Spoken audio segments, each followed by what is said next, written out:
Dharavi, one of the world's largest slums.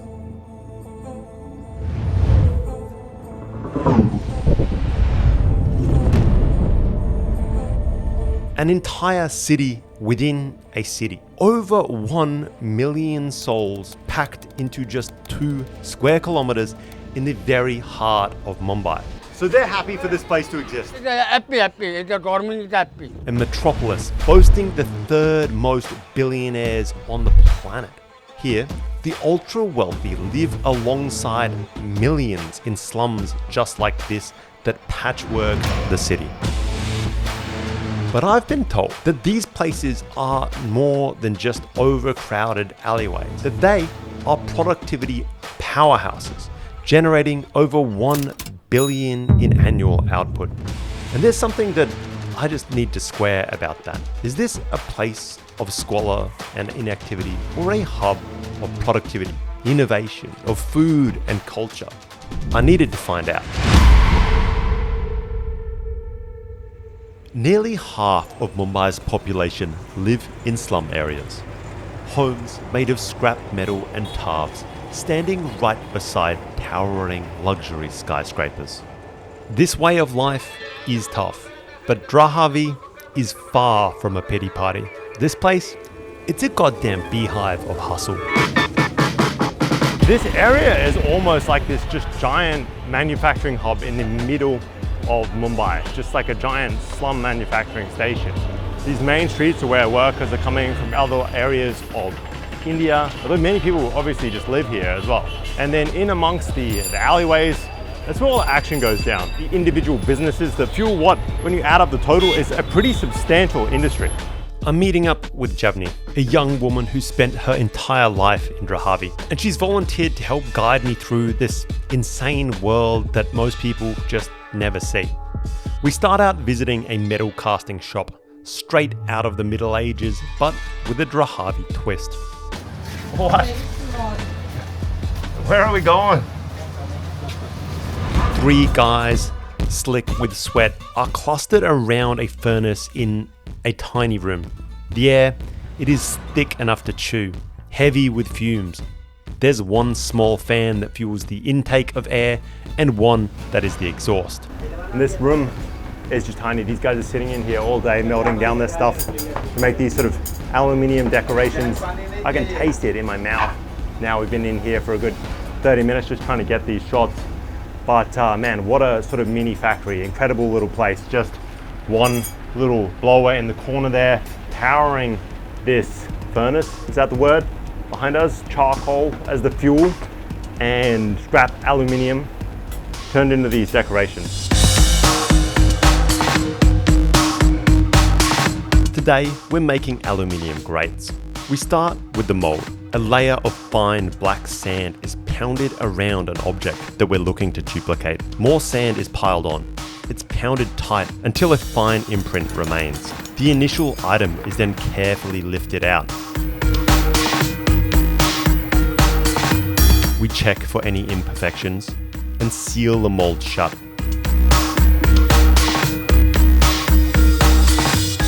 Next, molten aluminium, glowing red, is scooped from the furnace and poured with precision into the mold.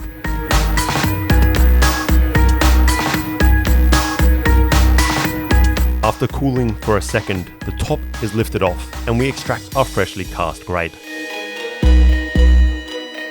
Next, a worker breaks away any excess from the finished piece, and one by one, they're racked up. Everything here is coated in a layer of soot, an almost post-apocalyptic vibe. But holy hell, are these guys fast. They're cranking out aluminium grates, belt buckles, hardware for the leather industry, and it's rough, dirty work, but there's a rhythm to it. A brutal efficiency that's almost hypnotic. What an incredible little mini factory. That is, that's crazy. Hello. Guys, this video has a paid partnership with BetterHelp that I really want to tell you about. See, I'm a pretty anxious guy. I don't know if that comes across on camera or not, but there have been times when pretty normal life stuff like changing jobs, being in a bad relationship, moving house, stuff like that would just completely paralyze me. And I never thought of myself as someone who needed therapy. I kind of thought of that as maybe a little bit weak, or that I needed to be going through a full-blown crisis, that I needed to have some kind of clinical conditions, be on medication or something like that. But in reality, once I did try it, what it ended up being was just a pretty useful tool for getting past something that was really holding back my development. And it's no word of a lie to say that I wouldn't be able to do something like this channel without it. And BetterHelp, I think, is the easiest way you could possibly imagine to try something like therapy, to see if it is for you. You just fill out this quick questionnaire, and they're gonna match you with a licensed therapist in a few days. If that person's not a match, you can swap it up just a few clicks and they're gonna match you with someone else. And so look, if you're interested in checking it out, you can click the link in the description or go to betterhelp.com/AndrewFraser for 10% off your first month. Maybe it works out for you like it did for me. Back to the video. Oh man, I can still taste it. My throat, my lungs, that cannot be healthy. Sucking down those aluminium fumes all day. And from here, we descend into the alleyways to Javnee's neighborhood, and we're surrounded by people collecting water from communal taps outside their homes.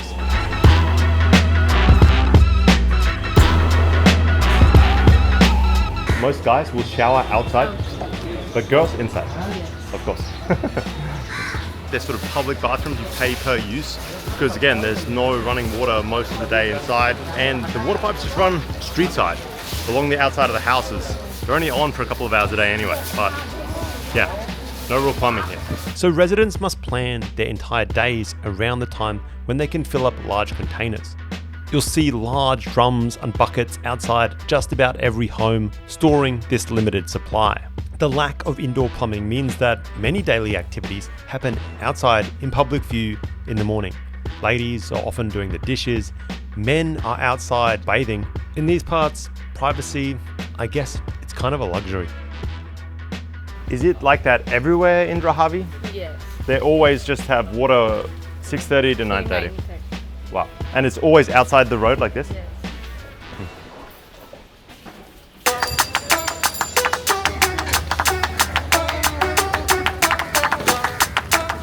The main business we see is clearly the garment industry. It's everywhere. Endless lines of workers carrying bundles of clothes and fabric up and down treacherously steep staircases.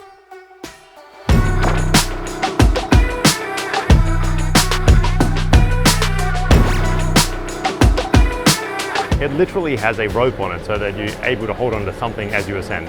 So coming down with, I don't know, 20 kilos of fabric on your back, not the easiest, I imagine. Javnee's brother runs one of these operations, a sewing gig out of what looks like a tin can.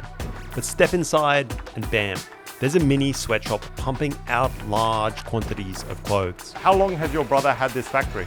10 years. 10 years? 10. There's not even an inch of space wasted in these locations. This room, these two rooms really are part of Janvi's brother's factory.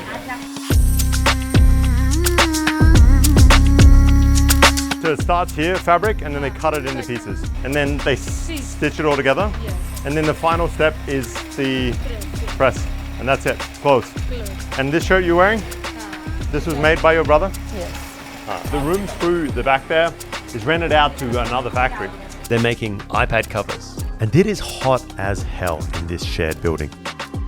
Pretty incredible place. They have small sheets of polystyrene insulation underneath asbestos roofing, a small bathroom in the corner. It's just incredible just how much stuff is getting manufactured, made in these, just every single building. Every inch of it is used to produce something.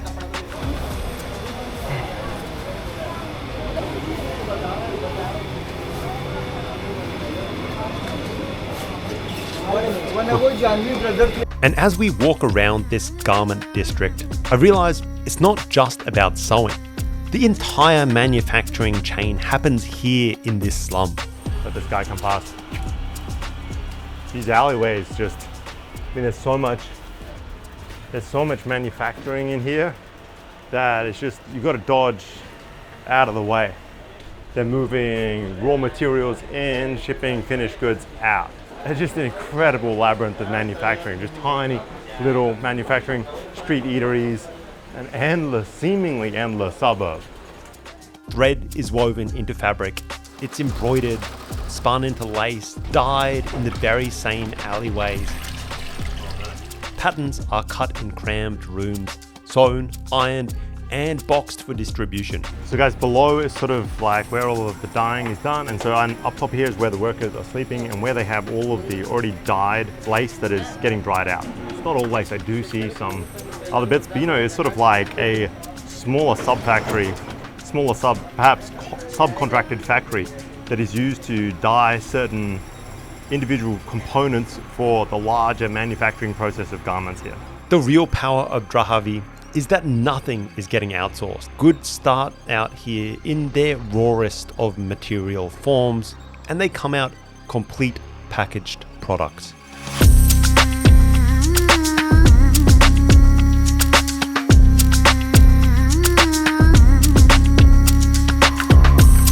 This is a toothbrush? Good. Yeah, the toothbrush.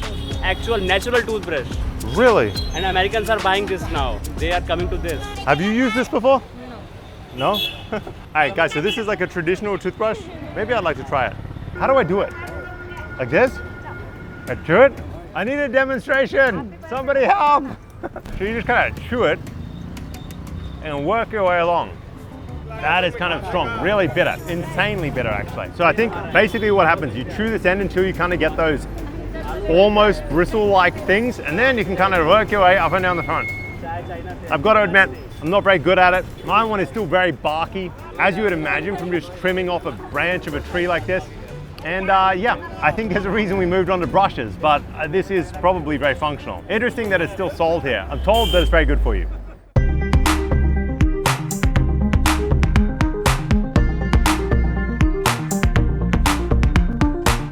Really, when they say city within a city, it is true. Within Dharavi, there's absolutely everything. It's sort of a self-sustaining city with its own giant economy. Hello. Everything is here, and we happen upon a leather tanning district. One of the areas where they make leather essentially from scratch, just goat skins, and within just Dharavi, you get the entire finished product. Belts, including the buckles, which are made here, bags, leather jackets, you name it. It starts out with animal skins. Due to religious reasons, the city of Mumbai consumes a monstrous amount of goat, and the leather industry in Dharavi is huge. We step into a 3-story home, and the moment we walk in, the air is thick with humidity, and it just cannot be good for you. I can tell you right now, just breathing these things in, you just get that gut, visceral reaction. I do not think it's in my head. You can taste it in the air. In the corner, a massive wooden drum spins, filled with raw hides soaked in chemicals designed to remove hair and preserve the leather. So it starts out being loaded into this drum with a large amount of chemicals. The chemicals both help remove the fur and preserve the skin so that it does not go off. It stays in here for hours and hours, and then is just left in the bottom of this factory floor. Factory's kind of a stretch, but you get what I mean. To just soak in amongst God knows how toxic these chemicals are. The entire floor is soaked with these substances. Piles of soaked goat hides are everywhere, and they hang from the ceiling also. It is an almost dystopian scene. Just 2 workers process all these hides. One man is continually running them through a large press, squeezing out the water one by one, while an old grandmother racks them up and collects them ready to dry. We're heading back up. I'm telling you, it is a multi-level, dystopian-esque manufacturing city. We head upstairs to the 3rd floor, which gets a bit of airflow, and I guess because of this is used to dye and color the hide. This is where it gets its color. Listen to that music. 2 workers paint them one by one. The smell of leather paint hits hard.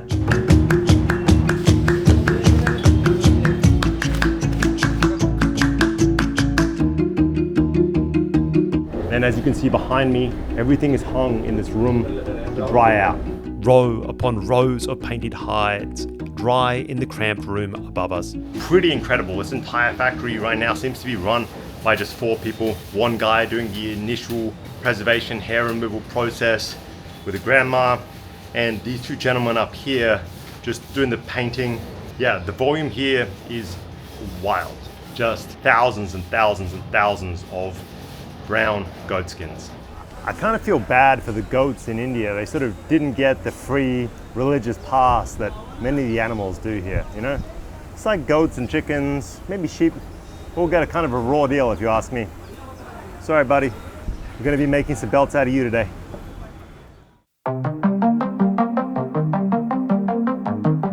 We're on our way to one more slum where I have heard the entire economy revolves around recycling plastic. It's where old goods are given a new life. Dumps near this area handle an unbelievable volume of waste.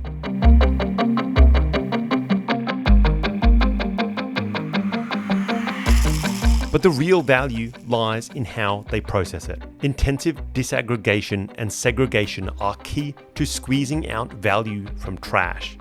And here they are the masters of it. And as you see, there are a lot of people who are working here, and they've been working with us for more than 10 years now. So how many tons of trash comes here? Our expected amount is 2.5 tons Per day. per day. Per day. Wow. It starts at the dump, where workers of various organizations sort through a mountain of refuse. Cardboard, plastic, aluminium, everything's got a place. Everything's got some kind of value. Once sorted into a rough category, it heads off to the next stage of recycling, another location within the slum. Here we have a sort of sub-segregation. There's large bags of waste plastic. These guys are both separating them out into their individual kinds and then breaking them down into smaller chunks that can be fed into recycling machines. And once everything has sort of been broken down into smaller, mulchable pieces of plastic, we end up through a doorway like this. A stack of unsorted plastic might have little use or value, but once it's been broken down, it can be resold and used for much more. The more precise the sorting, the higher the price.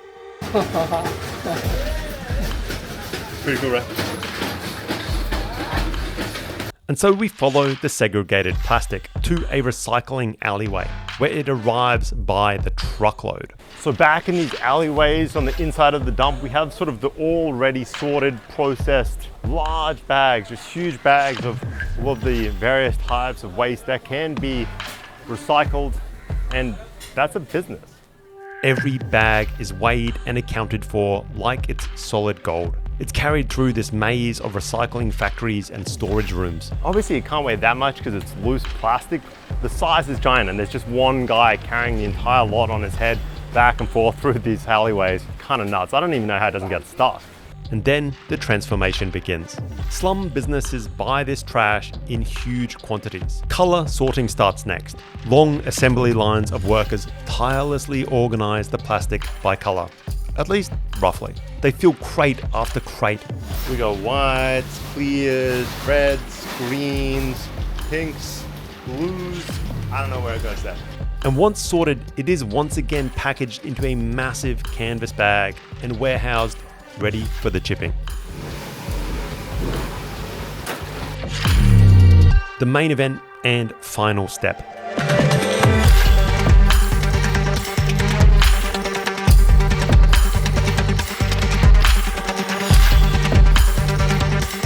They're turning chunks of plastic into tiny, relatively uniform pieces ready to be melted down and remolded into whatever product the buyer wishes. And it looks dangerous as hell. I wish somebody would invest in a pusher for that guy, because it's just a matter of time till he loses that arm. That was giving me the freakouts. It is loud, hot, but goddammit if it isn't relatively efficient.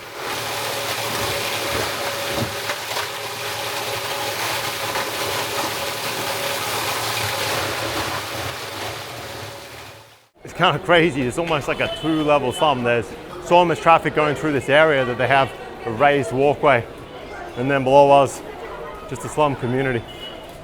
Delving deeper into the endless alleyways, we come across what is clearly the pottery district. It is just thick with smoke, these huge kilns just in amongst the alleyways, ladies carrying everything on their heads. Each household seems to have their own family working on large amounts of clay.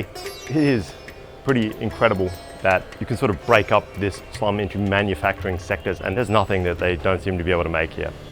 Inside one family's home, I watch potters work like they're on autopilot, turning out pieces at a lightning speed. They build sort of like a giant pyramid of clay on top of the wheel, and they're able to make 15, 20 glasses from that one block of clay.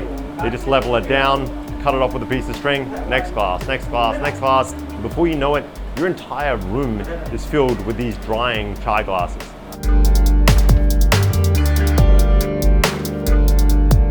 I had enough watching. This gentleman has been kind enough to volunteer to try and teach me how to make one of these small chai glasses. There's no way I'm going to be able to do this, but I'm never going to get another opportunity to do this, right?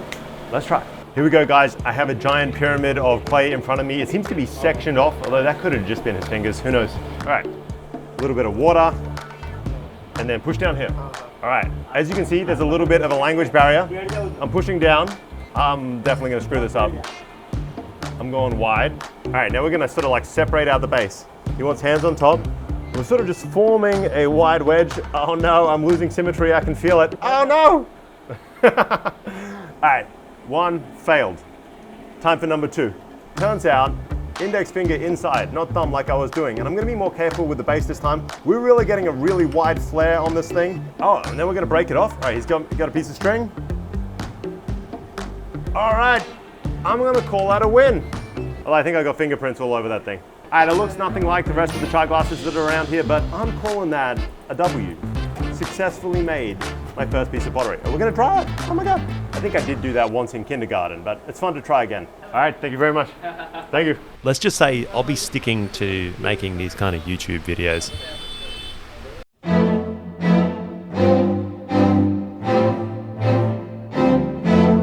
The pots are turned, dried for a day or so, then loaded into the large square kilns. The kilns have no chimney or stack on top. Instead, the air is held in by thick layers of felt. Intakes are right at the bottom of these walls. These are the kilns that sit directly behind the shop.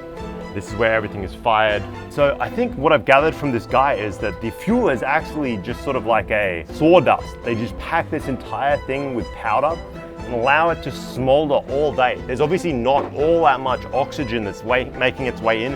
And it seems to me that these kilns, running endlessly, continually envelop this entire district in a thick haze or fog and the scent of wet, smoky clay.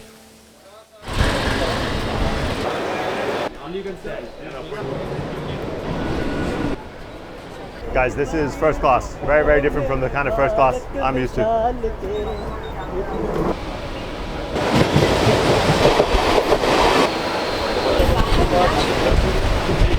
Our final stop though is a whirlwind tour of Dharavi, the laundry slum. I literally forgot to do my laundry coming in here to Mumbai, and luckily we found this entire community that survives on a sort of communal laundry business. Let's check it out.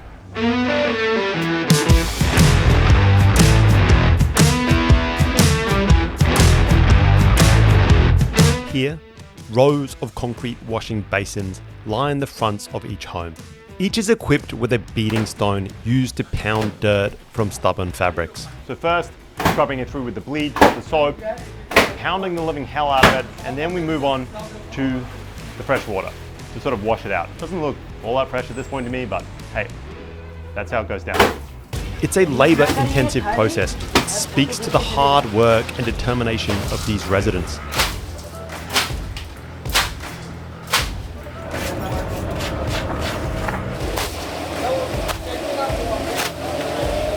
We pass by ironing stations where workers are not only pressing clothes, but also live. One small storage box below. They then eat and sleep on the ironing boards when they're not at work. So guys, 4 a.m. start, 1 hour break per day.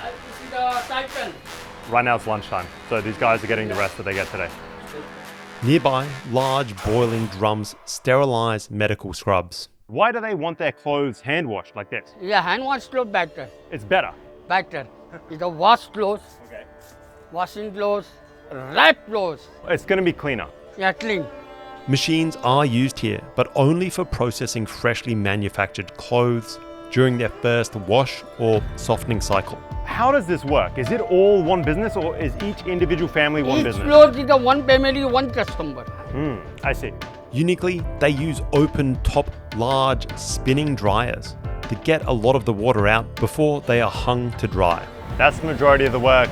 Then hanging it is just to get it that really, really buttery dry. Buttery dry? You know what I mean. Dry. So one thing that is pretty interesting is just all of the hanging is done by a twisted rope. There are no pegs or anything like that. Twisted really tight. They just thread in two corners of the clothes, hang it nice and wide. Looks like it works perfectly.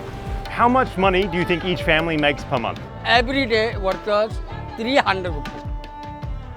18,000 1 month. It's a different clothes. Alright guys, I've been told we can climb up to the second level of this thing. One strange thing is just how much of a maze this laundry slum is. And so we're gonna slide on up and see if we can get to the very, very top level here. It is kind of odd because these are like people's houses that you're just sort of walking right past, people sleeping. And this is like where you really capture the insane contrast of this place. Just this slum in amongst skyscrapers. Will this continue? Is the government going to shut down this place? Yeah, the government is a help. They help it. Help. It's a water supply. So they're happy for this place to exist. Happy. It's the government is happy. They support it. It is a people, cheap people, it's a support. Man, they're kind of like the oddest thing about this place is just how weirdly beautiful it is. It's such a crazy community. I've never seen anything quite like this. That just this whole bunch of families can network together, build like a reputation for this district, this little corner in between skyscrapers, malls. It's just like a living, breathing factory. Absolutely wild. And as we navigate this labyrinth of staircases and clotheslines and washing stations, finally a thunderstorm breaks. And in seconds, the entire slum springs into action, whisks away the laundry, and the entire place packs up. All right guys, it is monsoon season here in Mumbai and the storm is rolling in. So I think we are done with this laundry slum tour. You've got to keep those clothes dry, right? Let's get out of here.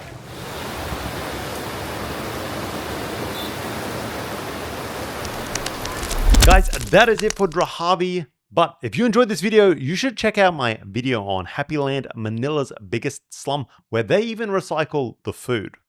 Check it out.